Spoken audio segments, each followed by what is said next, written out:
Hello friends, welcome back to my channel evergreen English classes. Friends, इस video में आप कुछ ऐसे सेंटेंसेस को हिंदी से इंग्लिश में बोलना सीखने वाले हो जिनको इंग्लिश में बोलते समय आप अक्षर गलती कर देते हो। जरा इन सेंटेंसेस को देखें। काम हो गया है, चाय बन गई है, पानी गर्म हो गया है, आप बूढ़े हो गए हो। फ्रेंड्स, इन सेंटेंसेस को देखकर तो आपको लगता होगा तो इन्हें एक ही प्रकार के स्ट्रक्चर का यूज करके बोलेंगे, पर ऐसा नहीं है, क्योंकि यहाँ पर काम हो गया है और चाय बन गई है। सेंटेंसेस में कोई काम हुआ है जिसके लिए डूअर का जिक्र नहीं किया गया है, इसलिए ये सेंटेंसेस पैसिव वॉइस में बनेंगे। जबकि पानी गर्म हो गया है और आप बूढ़े हो गए हो, इन सेंटेंसेस में एक्शन तो नहीं हो रहा, पर स्टेट चेंजिंग की बात की जा रही है। मतलब ये हुआ एक अवस्था से दूसरी अवस्था का परिवर्तन देखने को मिलता है। फ्रेंड्स, ऐसे सेंटेंसेस को इंग्लिश में बोलने के लिए has been versus have gone verbs का यूज किया जाता है, पर समझना यह है कि किस एक्शन के लिए किस वर्ब का यूज किया जाता है। साथ ही आपको बता दूं कि आज की ये क्लास इसी टॉपिक पर बेस्ट है। तो चलिए फ्रेंड्स, वन बाय वन करके इनके स्ट्रक्चर्स को समझ लेते हैं। स्ट्रक्चर नंबर 1, सबसे पहले आप बोलेंगे सब्जेक्ट। सब्जेक्ट के अनुसार आप बोलोगे हैज या हैव हेल्पिंग वर्ब, और उसके बाद आप बोलोगे बीन, और बीन के बाद वर्ब की थर्ड फॉर्म। सेंटेंस है दरवाजा बंद कर दिया गया है, तो आप बोलेंगे the door has been closed. The door has been closed. इस सेंटेंस में द डोर सिंगुलर सब्जेक्ट है, तो ये हैज बीन क्लोज्ड यहाँ पैसिव फॉर्म में लिखा गया है, तो आपका सेंटेंस यहाँ पैसिव वॉइस में है। आप कहना चाहते हो कि किसी ने दरवाजा बंद कर दिया, यानी दरवाजा को बंद करने का कार्य किया गया है, तो आप कहना चाहते हैं कि someone has close the door.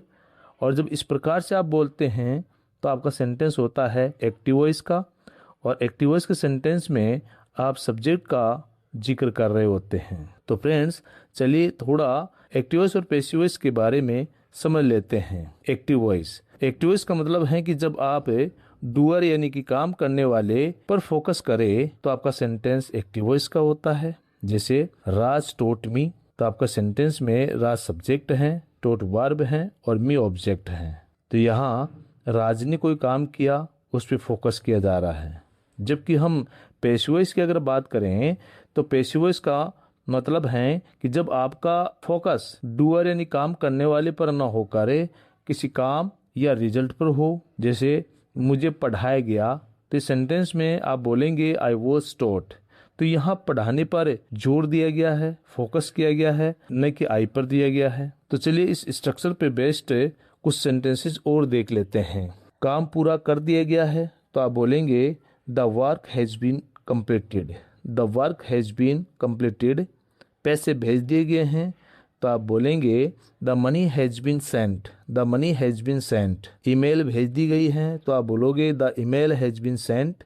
The email has been Saint.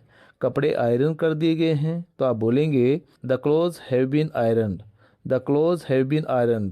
पुस्तक चोरी हो गई है, तो आप बोलोगे the book has been stolen. The book has been stolen.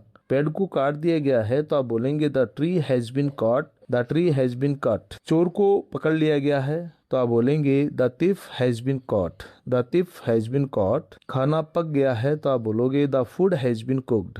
The food has been cooked. चाय बन गई है, तो आप बोलेंगे the tea has been made. The tea has been made. Now structure number 2। इस स्ट्रक्चर में आप सबसे पहले बोलते हैं सब्जेक्ट, और सब्जेक्ट के अनुसार आप बोलते हैं हेल्पिंग वर्ब हैज या हैव में से कोई एक, और उसके बाद आप बोलते हैं गोन, और सबके लास्ट में आप बोलते हैं एडजेक्टिव वर्ड। फ्रेंड्स, यहाँ गोन वर्ब से कहीं जाने की बात न करके यहाँ अवस्था परिवर्तन के बारे में बताया जाता है, यानी अवस्था के परिवर्तन होने की बात की जाती है। इस स्ट्रक्चर में किसी ने काम नहीं किया, बल्कि खुद एक स्टेट से दूसरे स्टेट में बदल गई है। जैसे मौसम ठंडा हो गया है, तो आप बोलोगे the weather has gone cold. The weather has gone cold. यहाँ गॉन जाने के लिए प्रयोग नहीं हुआ है, बल्कि मौसम में परिवर्तन यानी अवस्था में परिवर्तन की बात बताता है। एक अवस्था से दूसरी अवस्था में बदलने की बात की जाती है। दूध खराब हो गया है, तो आप बोलोगे the milk has gone bad या spoiled. The milk has gone bad या फिर स्पॉइल्ड। आसमान साफ हो गया है तो आप बोलोगे the sky has gone clear, the sky has gone clear. वे चुप हो गए हैं, they have gone silent, they have gone silent. मेरा मोबाइल स्लो हो गया है तो मैं बोलूँगा my phone has gone slow, my phone has gone slow. दूध गर्म हो गया है तो मैं बोलूँगा the milk has gone hot, the milk has gone hot. आप बूढ़े हो गए हो तो आप बोलेंगे you have gone old, you have gone old. वह मोटी हो गई है तो आप बोलेंगे she has gone fat, she has gone fat. अंधेरा हो गया है तो आप बोलोगे it's gone dark, it's gone dark. पत्ते पीले हो गए हैं तो आप बोलेंगे the leaves have gone yellow, the leaves have gone yellow. आप इसे ऐसे भी बोल सकते हैं the leaves have turned yellow, the leaves have turned yellow. तो फ्रेंड्स, अब ये सेंटेंस आपके ट्रांसफॉर्मेशन के लिए रात हो गई है, वह अंधा हो गया है, सफाई हो गई है। तो फ्रेंड्स, आप इन्हें ट्रांसलेट करें और कमेंट बॉक्स में ज़रूर लिखें। आई होप ये स्ट्रक्चर्स आपके अच्छे से समझ में आए होंगे। तो फ्रेंड्स, आज के इस वीडियो में बस इतना ही। तो मिलते हैं नेक्स्ट वीडियो में एक ऐसी ही इंफॉर्मेटिव इंफॉर्मेशन के साथ। Thanks for watching.